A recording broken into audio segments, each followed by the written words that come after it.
Hindi class में आपका स्वागत है। बच्चों, आप कबीरदास जी का जीवन परिचय कर चुके हो। आज हम उनके द्वारा रचित साखी पढ़ेंगे। बच्चों, कबीरदास जी के बारे में मान्यता है कि वो पढ़े लिखे नहीं थे। ठीक है, जब वो पढ़े लिखे नहीं थे तो ये दोहे, ये साखी हैं, वो फिर कैसे आई, कैसे लिखी उन्होंने और कैसे क्यों हम पढ़ रहे हैं, है ना। ये सवाल दिमाग में आता है। तो कबीरदास जी के बारे में कहा गया है कि मस कागज छुयो नहीं, कलम गयो नहीं हाथ। यानी कभी भी उन्होंने स्याही, कागज़, कलम इसको नहीं छुआ, यानी वो बिल्कुल भी पढ़े लिखे नहीं थे। उन्होंने जो कुछ भी सीखा वो अपनी सत्संगति में रहकर या अपने बड़ों से या अपने सत्संग से उन्होंने जो भी सीखा या जो उनके मन में भाव थे उन्होंने वो साखी के रूप में प्रदर्शित किए हैं। अब इनको लिखित रूप कैसे मिला, यानी वो तो पढ़े लिखे थे नहीं, वो तो लिखना ही नहीं जानते थे। तो जो कबीरदास जी गाते थे तो उनके शिष्यों ने ही उनको लिखित रूप दिया, उन्होंने उनको लिख लिया, जिन्हें आज हम सब लोग पढ़ रहे हैं। इनकी केवल एक ही रचना है, बीजक। इसके 3 भाग हैं, साखी, सबद और रमेनी।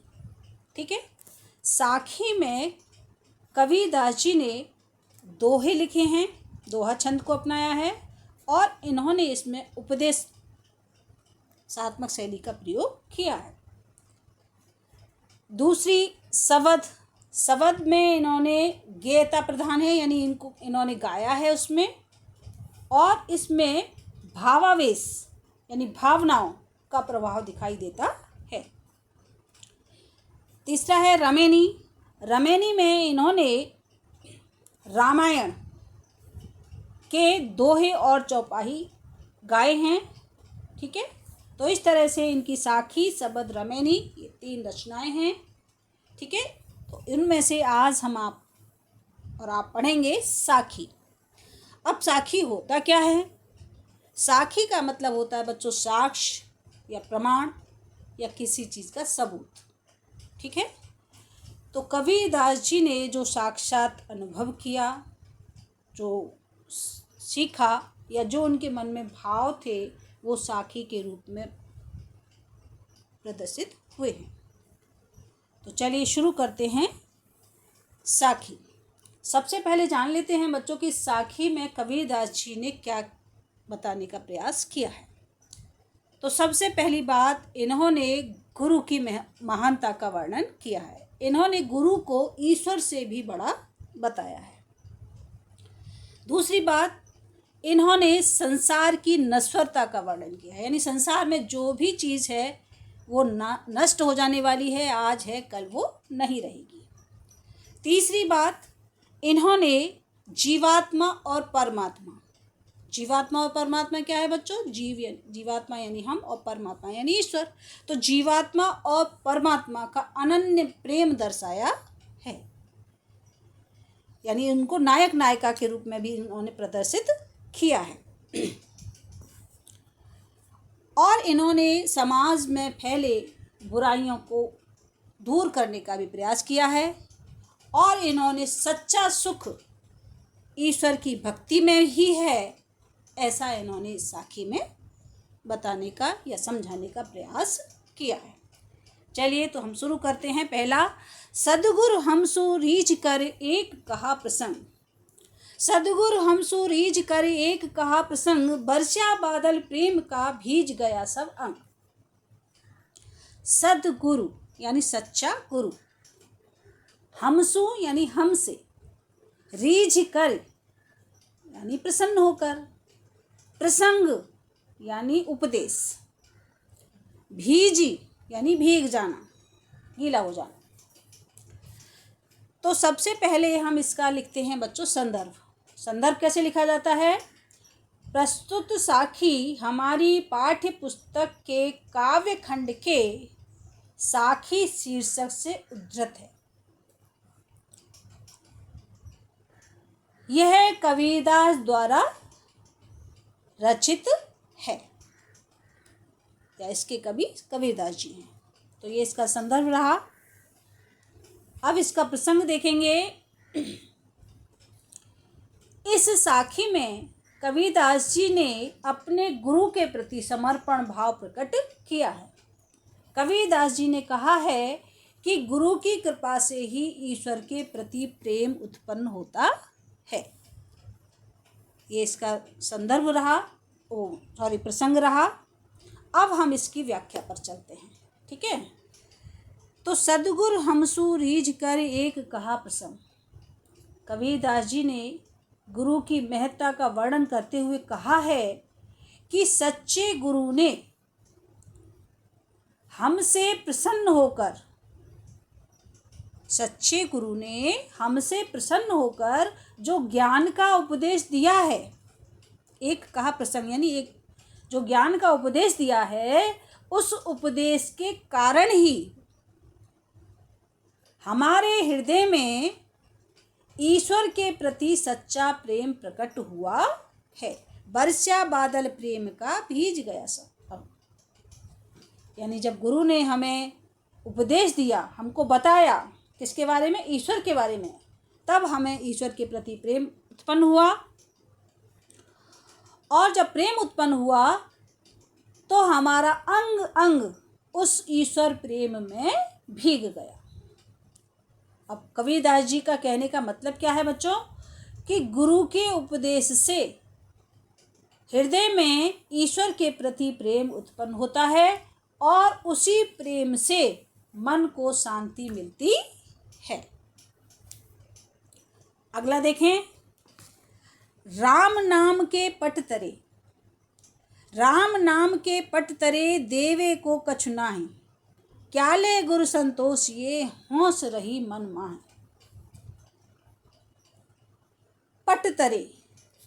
पट तरे का मतलब है बच्चों समान वस्तु। कछु यानी कुछ, नाही यानी नहीं, संतोषिए यानी संतोष मिल सके, हौस माने अभिलाषा या इच्छा, माही माने मेरे। तो संदर्भ वही रहेगा। प्रसंग जानते हैं। प्रस्तुत साखी में कबीरदास जी ने गुरु तथा राम नाम की महत्ता का वर्णन किया है। गुरु का और भगवान राम के गुणों का वर्णन किया है। चलिए व्याख्या देखते हैं। कबीरदास जी कहते हैं, क्या कहते हैं? राम नाम के पट तरे देवे को कछु नाहि। कबीरदास जी कहते हैं कि मेरे गुरु ने जो राम नाम का महत्व समझाया, राम नाम के पट तरे, राम नाम का जो महत्व मुझे समझाया वह अमूल्य है, यानी उसका कोई मूल्य नहीं है। इस अमूल्य ज्ञान के बदले मेरे पास मेरे गुरु को देने के लिए कुछ भी नहीं है। जो उन्होंने मुझ पर उपकार किया, क्या उपकार किया बच्चों? उन्होंने मुझे ईश्वर के बारे में बताया, ठीक है, समझाया, तो उसके बदले मेरे पास उनके लिए देने के लिए कुछ नहीं है। देवे को कछु नाहि, क्याले गुरु संतोष ये होंस रही मन माह। तो जो अमूल्य ज्ञान उन्होंने हमें दिया है, मैं अपने गुरु को दक्षिणा स्वरूप में उनको क्या दूं जिससे मुझे संतोष की प्राप्ति हो, इससे मेरे मन संतोष हो जाए, ऐसी अभिलाषा मेरे मन में आ रही है, ऐसी इच्छा मेरे मन में आ रही है। अर्थात कहने का तात्पर्य क्या है बच्चों? राम नाम के समान, पटतरे माने समान, राम नाम के समान मेरे पास कुछ भी नहीं है। मेरे मन में गुरु को गुरु दक्षिणा देने की प्रबल इच्छा है, बहुत इच्छा है कि मैं इसके बदले गुरु को, बच्चों हमें कोई कुछ करता है, हमारा कुछ अच्छा करता है, तो हमारे मन में भी ये भाव आता है कि हम भी इनके लिए कुछ करें। तो वही भाव कबीरदास जी के भी मन में है, क्या कि गुरु ने मुझे भगवान के बारे में बताया, ठीक है, भगवान के बारे में समझाया, तो इतना बड़ा काम किया है कि तो मैं इसके बदले में अपने गुरु को क्या दूं, ये उनके मन में अभिलाषा उठ रही है। आगे देखें, ज्ञान प्रकाश्या गुरु मिल्या, सो जिन बिसरी जाए, जब गोविंद कृपा करी तब गुरु मिलिया आए। तब बच्चों इसमें भी उन्होंने क्या है, ईश्वर की कृपा के फलस्वरूप ही गुरु की प्राप्ति होती। अब क्या कह रहे हैं वो बच्चों, उल्टा, कि प्रस्तुत साखी में कवि कहते हैं कि ईश्वर की कृपा से ही अच्छे गुरु की प्राप्ति होती है। तो ज्ञान प्रकाशा गुरु मिला, सो जिन बिसरी जाए। ज्ञान प्रकाश है यानी ज्ञान का प्रकाश करने वाला, गुरु माने गुरु, मिलिया यानी मिलना, जिन माने नहीं, बिसरी माने होता है भुलाना, मिलिया यानी मिले। तो ज्ञान प्रकाशा गुरु मिला, सो जिन बिसरी जाए। कबीरदास जी कहते हैं कि सच्चा गुरु मिलने पर चारों ओर ज्ञान का प्रकाश फैल जाता है। अतः जो गुरु हमें ज्ञान देता उसे कभी नहीं भूलना चाहिए। बिसरी यानी भूलना। जो गुरु हमें ज्ञान देता है उसे कभी नहीं भूलना चाहिए। जब गोविंद कृपा करी तब गुरु मिला। कबीर कहते हैं कि मुझे सच्चा गुरु तभी मिला जब ईश्वर की कृपा मुझ पर हुई। आगे देखें, माया दीपक नर पतंग भ्रम भ्रम इवे पड़ंत, कहे कबीर गुरु ज्ञान थे एक आध उबरंत।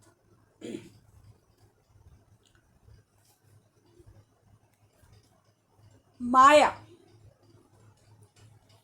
यानी सांसारिक माया मोह,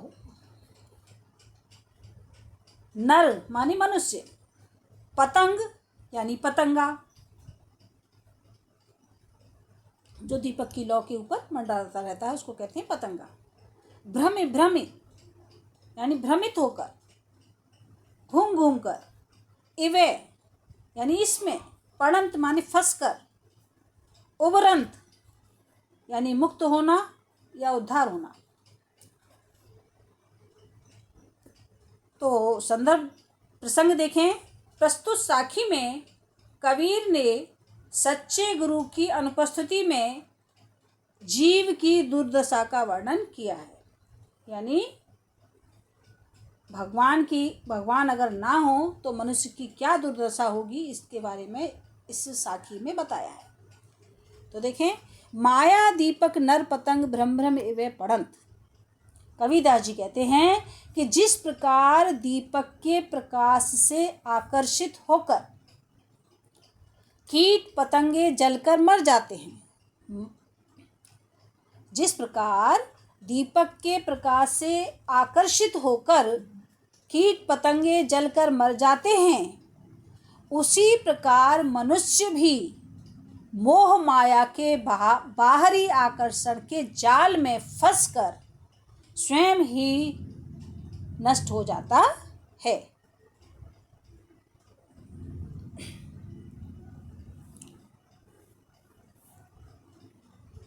कहे कबीर गुरु ज्ञान थे एक आध उबरंत। कबीरदास जी कहते हैं कि इस माया मोह के बंधन से मुक्ति पाना गुरु ज्ञान से ही संभव है। यानी जब गुरु हमें बताते हैं कि जो सांसारिक मोह माया है वो सब नश्वर है, आज है कल नष्ट हो जानी है, तभी हम इससे मोक्ष पा पाते हैं। एक आध उबरंत, एक आध ही उबर पाता है, किससे? इस सांसारिक मोह माया से।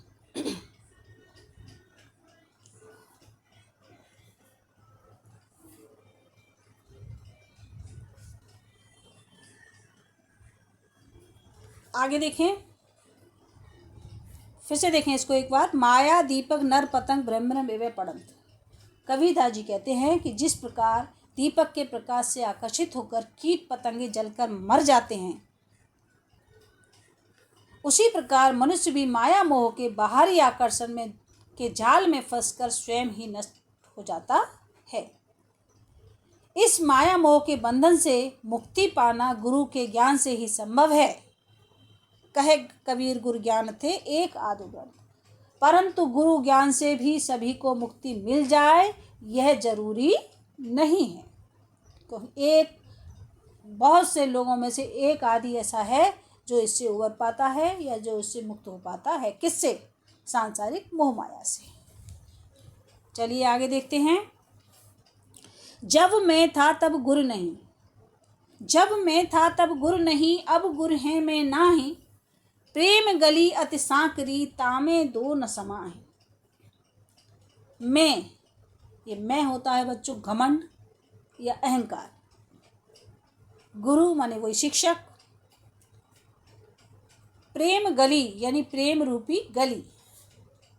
सांकरी संकीर्ण तंग, ठीक है। सांकरी का मतलब है बहुत ही पतली, तंग।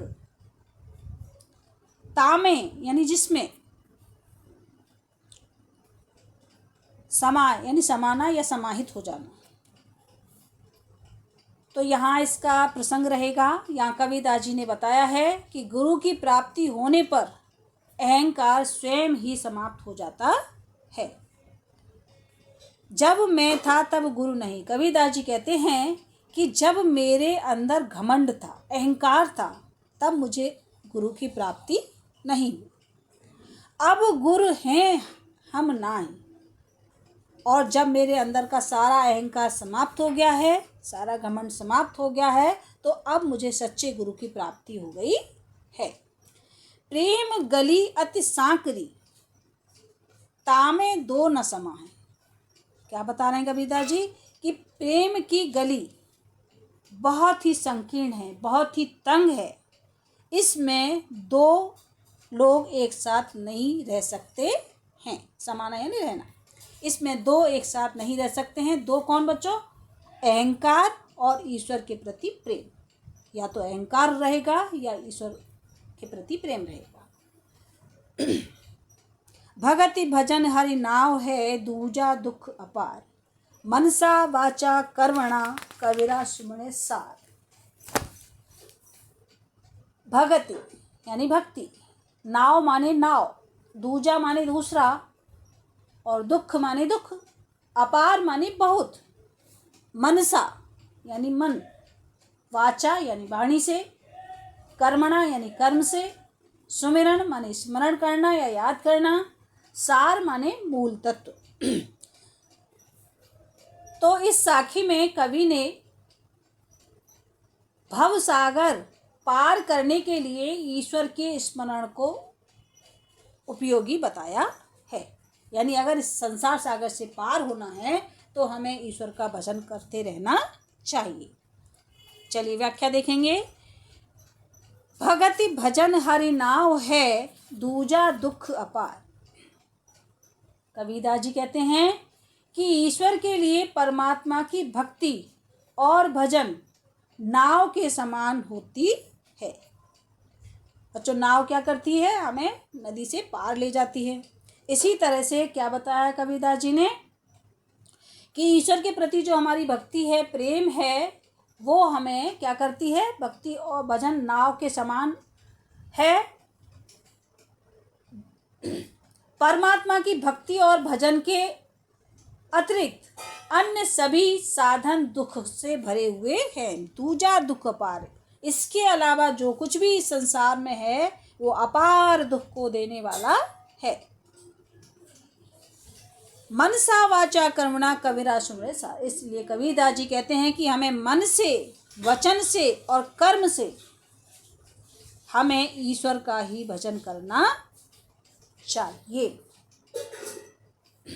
क्यों? क्योंकि इस भक्ति रूपी नाव से सांसारिक दुख रूपी सागर को पार किया जा सकता है।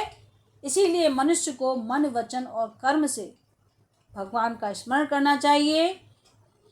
यही इस जीवन का परम सत्य है।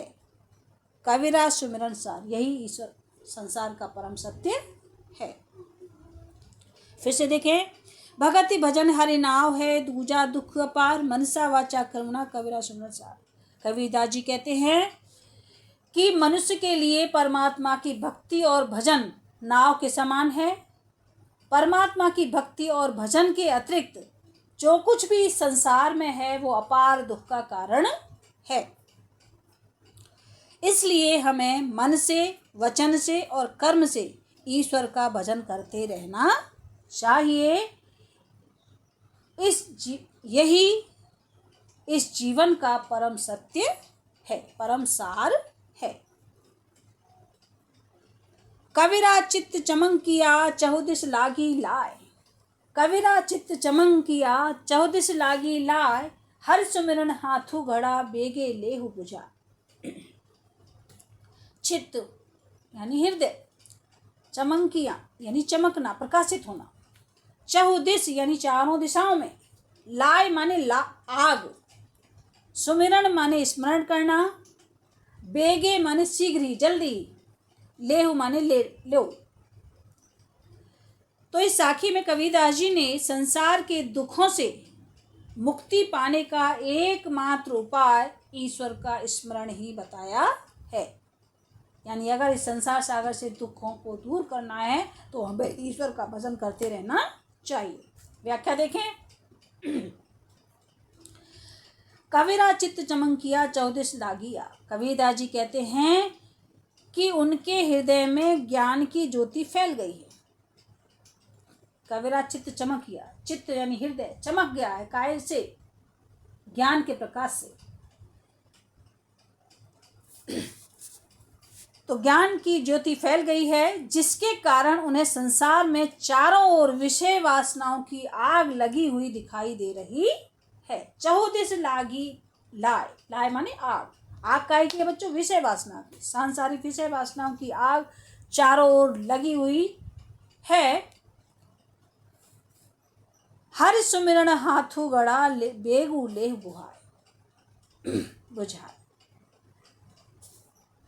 यानी हरि सुमिरन, हरि माने भगवान, भगवान सुमिरन स्मरण, भगवान का स्मरण रूपी घड़ा तुम्हारे हाथ में लगा हुआ है और उस घड़े के पानी से उस लगी हुई आग को तुम शीघ्र ही बुझा लो।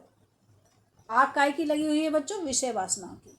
ठीक है, तो ये विषय वासना की आग कब शांत होगी? आग कैसे शांत होती है बच्चों? पानी डालने से, है ना? तो वो पानी क्या है? भगवान का स्मरण। तो फिर से देखेंगे, कबीरा चित्त चमकिया चौदस लागी लाए। कबीरदास जी कहते हैं कि उनके हृदय में ज्ञान की ज्योति फैल गई है, जिसके कारण उन्हें संसार में चारों ओर विषय वासना की आग लगी हुई दिखाई दे रही है। अब हमारे पास ईश्वर का स्मरण रूपी घड़ा है, हर सुमिरन ईश्वर का स्मरण रूपी घड़ा है, जिससे शीघ्र ही इन विषय वासनाओं रूपी अग्नि को बुझा लेना चाहिए। आगे देखें, अंसनिया झाई पणी पंथ निहार निहार, अंसनिया झाई पणी पंथ निहार निहार, जीवनिया छाला पड़या राम पुकार पुकार। अंसनिया यानी आंखों में, अंसनिया माने होता है बच्चों आंखों में, झाई, झाई माने अंधकार, पंथ माने मार्ग या रास्ता, निहार माने देखते देखते, जीवनिया माने जीव में। तो इस साखी में कबीरदास जी ने विरह से व्याकुल जीवात्मा के दुख को दर्शाया है। यानी जीवात्मा क्यों दुखी है, इसके बारे में यहाँ पर बताया गया है। व्याख्या देखें, अंसनिया झाई पणी पंथ निहार निहार। कबीरदास जी कहते हैं कि परमात्मा रूपी प्रियतम, यानी ईश्वर को क्या बता दिया बच्चों? प्रियतम। मैंने आपको पहले ही बताया शुरू में कि यहाँ कबीरदास जी ने ईश्वर को नायक और स्वयं को क्या बताया है, नायिका, यानी नायक और नायिका का प्रेम दर्शाया, नायक नायिका के रूप में प्रेम दर्शाया किसका, ईश्वर का और भक्त का। तो कबीरदास जी कहते हैं कि परमात्मा रूपी प्रीतम की राह देखते देखते मेरी आंखें इतनी थक गई हैं कि अब उनके सामने अंधेरा छाने लगा है। अनसणियाँ झाई पड़ी पंथ निहार, पंथ किसका देखा जा रहा है, मार्ग किसका देखा, ईश्वर का। जीवनिया छाला पड़ा राम पुकार, और उनका नाम पुकारते पुकारते मेरे जीव में छाले पड़ गए हैं। मेरी व्याकुलता दिन प्रतिदिन बढ़ती जा रही है और अभी तक मुझे परमात्मा के दर्शन नहीं हुए हैं, जबकि मैं निरंतर ईश्वर का नाम पुकार रहा हूँ, फिर भी मुझे ईश्वर की प्राप्ति नहीं है। अर्थात कहने का तात्पर्य क्या है बच्चों, कि ईश्वर की प्राप्ति का मार्ग बहुत ही कठिन है। इसे देखें इसको एक बार। अनसणियाँ झाई पड़ी पंथ निहार, कबीरदास जी कहते हैं कि ईश्वर का रास्ता देखते देखते मेरे आँखों में झाइयाँ पड़ गई हैं, यानी मेरे आँखों में अंधेरा छा गया है, लेकिन अभी भी मुझे ईश्वर की प्राप्ति नहीं हुई है। और जीवनिया छाला पड़ा राम पुकार, ईश्वर का नाम पुकारते पुकारते राम राम कहते हुए मेरे जीव में छाला पड़ गया है, लेकिन अभी भी मुझे ईश्वर के दर्शन नहीं हुए, मुझे ईश्वर का साक्षात्कार नहीं हो पाया है। अर्थात कहने का तात्पर्य क्या है बच्चों, कि ईश्वर की प्राप्ति का मार्ग बहुत ही कठिन है। तो इन सब में बच्चों कबीरदास जी ने इन साखियों में सदुक्कड़ी भाषा का प्रयोग किया है और उपदेशात्मक शैली का वर्णन इसमें किया गया है।